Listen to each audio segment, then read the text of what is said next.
한국어 단어 조성을 통한 한글 문해력 강좌 한자 공부 양도 421번째 시간인데요. 오늘 우리가 살펴볼 첫 번째 한자는 쌍자가 되겠습니다.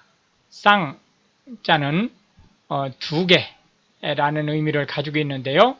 이 두 개라고 하는 것은 단순히 그냥 개수가 두 개라는 의미보다는 한 벌이라는 의미와 함께 똑같은 모양을 가진 것이 두 개가 짝을 이룰 때 쌍이라는 말을 쓰고 있다, 이렇게 보시면 되겠습니다. 하나, 둘, 셋, 넷, 다섯, 여섯, 일곱, 여덟, 아홉, 열, 열하나, 열둘, 열셋, 열넷, 열다섯, 열여섯, 열일곱, 열여덟 해서 총 18획에 해당하는 한자가 되겠습니다.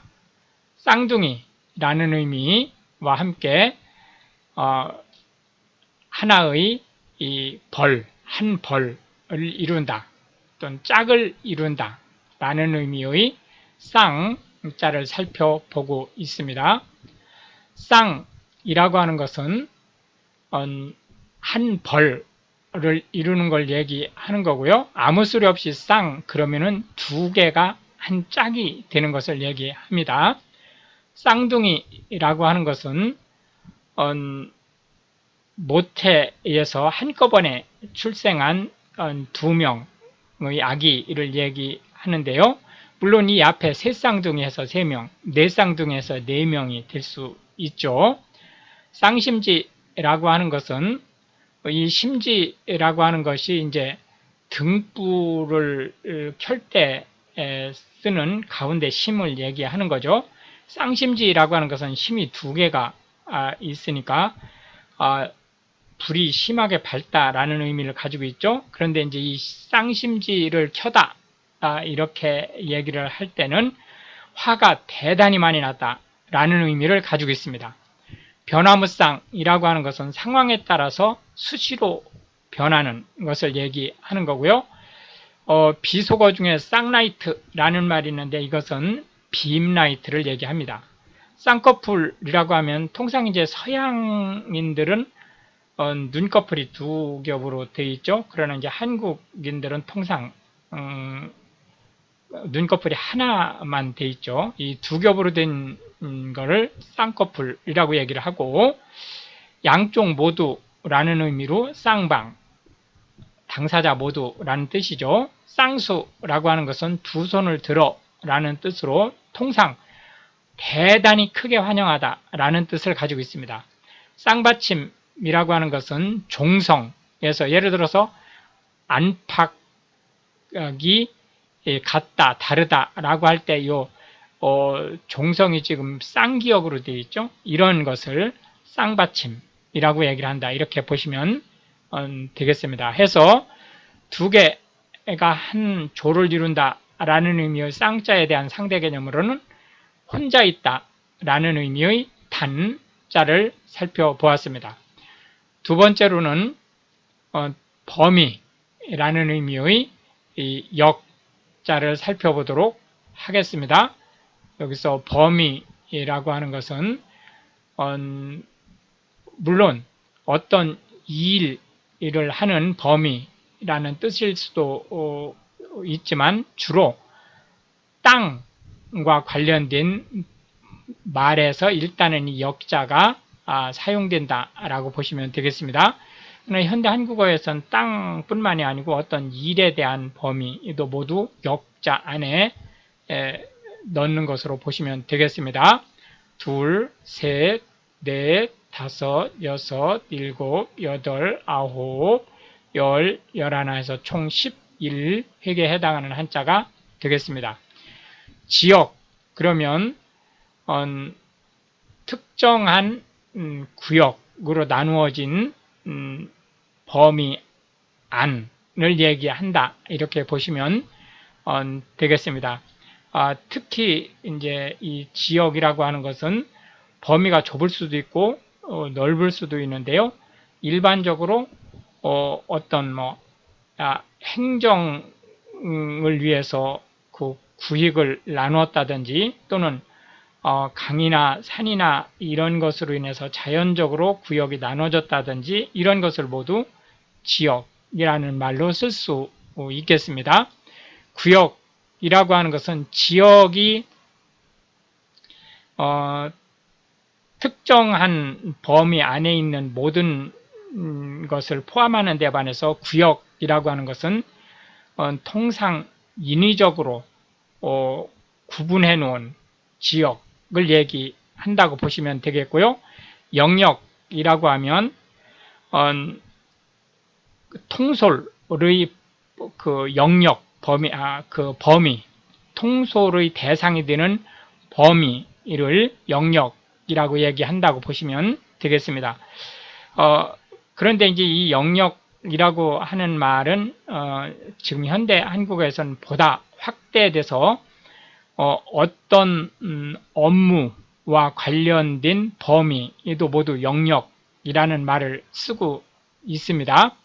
접도구역이라고 하는 것은 정부나 또는 지방자치단체나 또는 공공기관에서 특정한 목적을 위해서 제3자가 침범을 하지 못하도록 획정을 한 땅의 범위를 얘기합니다. 통상적으로 우리가 접도구역 하면 철도를 부설하는 그 용지라든지 또는 그 산림을 체벌하지 못하는 구역이라든지 이런 곳에서 이제 많이 볼 수 있죠. 성역이라고 하는 것은 특히 이제 그 신과 관련돼서 성스러운 곳이라는 의미를 가지고 있는데 이 얘기는 그런 의미 플러스 그 침범할 수 없는 영역이라는 의미를 함께 가지고 있습니다. 번역이라고 하는 것은 특정한 목적을 위해서 별도로 획정을 한 범위를 얘기하는 거고요. 이역이라고 하는 것은 낯설고 물서른 땅이라는 의미를 가지고 있죠. 해서 이역 만리, 그러면 만리는 멀리 떨어졌다는 뜻이고 이역은 전혀 새로운 낯선 지역이라는 의미로 멀리 떨어진 이국 땅, 외국 땅을 얘기한다고 보시면 되겠습니다.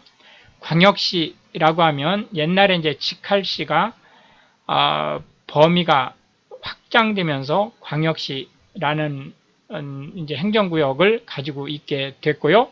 유역이라고 하는 것은 물이 흐르는 그 인근 지역을 얘기합니다. 통상 그 강가의 유역이 주로 이제 발전을 하게 되죠. 해서 특정한 지역이라는 의미의 역자에 대한 상대 개념으로는 전국적인이라는 의미의 전자를 들어보았습니다. 마지막 세 번째로는 적재하다, 싫다라는, 그러니까 짐을 싣다 그런 뜻이죠.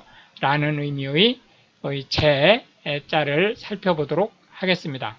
짐을 싣다, 차나 이런데 그 운송기관에 짐을 싣다라는 의미를 가지고 있다고 보시면 되겠습니다. 하나, 둘, 셋, 넷, 다섯, 여섯, 일곱, 여덟, 아홉, 열, 열하나, 열둘, 열셋 해서 총 13획에 해당하는 한자가 되겠습니다. 그래서 짐을 적재하다, 싣다라는 의미를 가지고 있다라고 보시면 되겠습니다. 그래서 이제 적 또는 재 하면 상차하다, 배나 항공기에 짐을 싣다 이런 의미를 가지고 있다고 보시면 되겠고요. 적재량이라고 하는 것은 하역된 짐의 양, 예를 들어서 이제 짐의 무게를 얘기하는 거죠. 게재하다라고 하는 것은 신문이라든지 이런 곳에 글을 싣다라는 뜻이고, 기재하다라고 라고 하는 것은 신청서라든지 이런 곳에 내용을 써놓다 라는 뜻입니다. 등재하다 라고 하는 것은 특정한 요건에 맞춰서 등록하는 것을 얘기하고요. 탑재하다 라고 하는 것은 운송기관에 짐을 실는 것을 얘기합니다. 천재이루라고 하는 것은 1000번에 한 번 만날, 2번 다시는 만나기 어려운 그런 기회를 얘기하고요. 전제라고 하는 것은 한 출판 물에 실린 글을 그대로 또 다른 출판물에 실는 것을 얘기합니다. 연재라고 하는 것은 예를 들어서 소설이라든지 이런 것을 한꺼번에 소설책으로 발간하는 것이 아니고 신문이라든지 이런 곳에 짤막짤막하게 연속으로 게재하는 것을 얘기하고, 만재하다 라고 하는 것은 차나 특히 배라든지 항공기라든지 이런 운송기관에 적재량을 꽉 채우다 라는 뜻을 가지고 있습니다. 해서 짐을 싣다 라는 의미의 제자에 대한 상대 개념으로는 짐을 내리다, 부리다 라는 의미의 사자를 들어보았습니다. 이렇게 해서 이제 오늘도 우리는 3개의 한자와 각 한자에 대해서 9개씩 현대 한국어에서 자주 쓰이는 단어 및 그 상대 개념의 한자를 살펴보았는데요.